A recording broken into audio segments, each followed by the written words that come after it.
नमस्कार, मैं चंद्रसेन सिंह। मेरे YouTube मंच पर आप सभी का हार्दिक स्वागत, वंदन एवं अभिनंदन। भारत एक कृषि प्रधान देश है, जिसकी अर्थव्यवस्था की रीढ़ कृषि है। भारत में सबसे अधिक रोजगार आज़ादी के बाद 70% तक लोगों का रोजगार का एक साधन कृषि ही रहा। बाद में भले ही आज़ादी के कुछ दशकों बाद सेवा क्षेत्र और दूसरे क्षेत्र हो गए, फिलहाल आज भी भारत का लगभग आधी आबादी किसानी से अपना रोजगार प्राप्त करता है।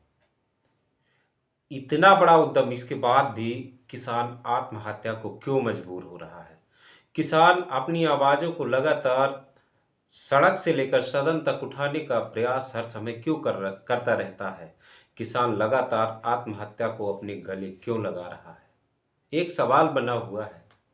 अभी हमने 2020 में देखा था, 25 नवंबर 2020, जब 3 नए कृषि कानून आए थे, उसका विरोध करने के लिए पूरे देश से इकट्ठा होकर दिल्ली की गलियों में, दिल्ली नगरी में किसानों की छावनी बनी और लगभग 1 साल तक संघर्ष करता रहा। सरकार को भी अंत में कि 3 कानूनों को वापस लेना पड़ा। समाज का एक ऐसा वर्ग किसान का ही है जो अपनी कीमत का निर्धारण खुद नहीं करता है, जिसका निर्धारण आज के समय में राष्ट्रीय कृषि कीमत आयोग करता है। बाकी ऐसी कोई चीज़ नहीं जिसका जो भी वर्ग उत्पादन करता है उसका वो मूल्य न निर्धारित करता हो। इसीलिए भाई इधर के वर्षों में लगातार महंगाई ने परेशान किया, जिसके कारण कृषि करने में जो लागत है वो बढ़ गई। खाद, तेल, यूरिया, बीज सभी में महंगाई आई, लेकिन जो कृषि की उपज है उसमें उस प्रकार की वृद्धि नहीं हुई। भाई हर चीज़ अपने मूल्य की 2 गुनी 3 गुनी हो गई, लेकिन उसका रेट हर वर्ष 150 रुपये में नियत मात्रा में बढ़ता है। इसीलिए भारत का जो किसान है कंटिन्यू परेशानी की परिस्थितियों में रहा।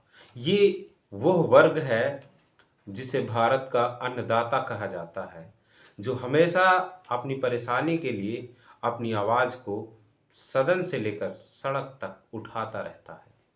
अभी बीते 8 फरवरी को ग्रेटर नोएडा में किसानों का जत्था जमा हुआ, जिसको रोकने के लिए पुलिस प्रशासन ट्रैफिक नियमों का हवाला देकर उन्हें घुसने नहीं दिया गया।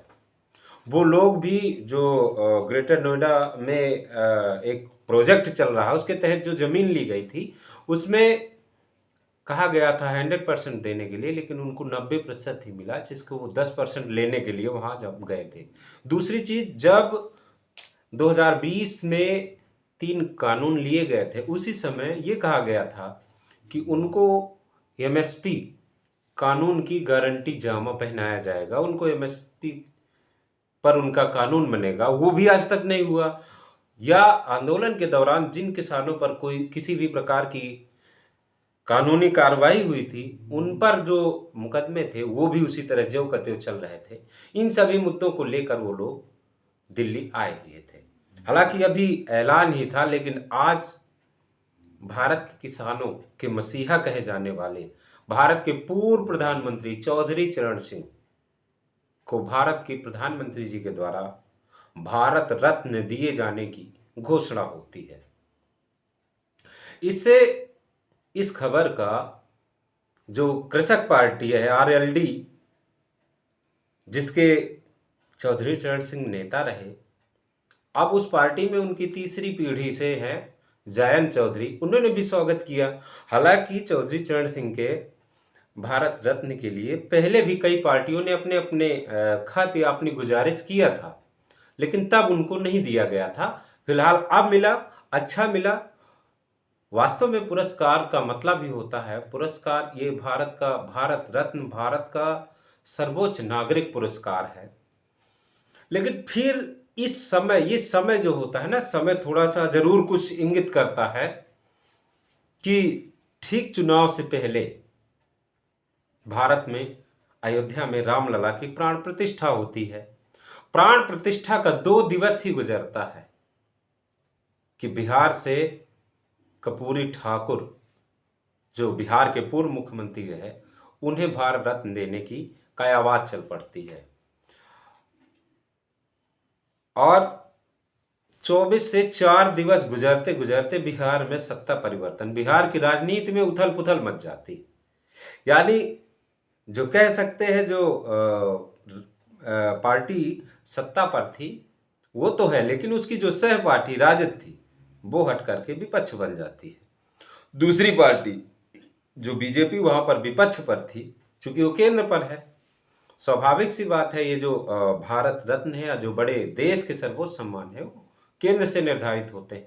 लेकिन 3-4 दिन में ही सम्मान के एवज में कह सकते हैं या और कुछ विचारधारा हो, उसके चलते ही वहां का सत्ता परिवर्तन होता है।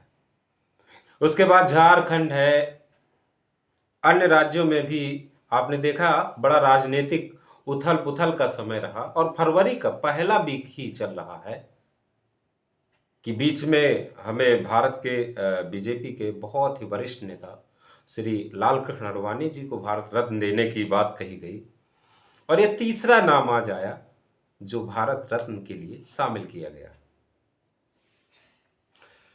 फिर ये प्रसन्नता की ही घड़ी है, लेकिन क्या आने वाले समय में और ज्यादा भारत रत्न की उपाधि मिलेगी? भाई, पुरस्कार का आशय तो है कि पुरस्कार किसी भी क्षेत्र में उत्कृष्ट योगदान के लिए दिया जाता है। पुरस्कार एक प्रकार का प्रसाद है जो किसी भी संघर्ष को करने की चेष्टा प्रदान करता है, प्रेरणा देता है।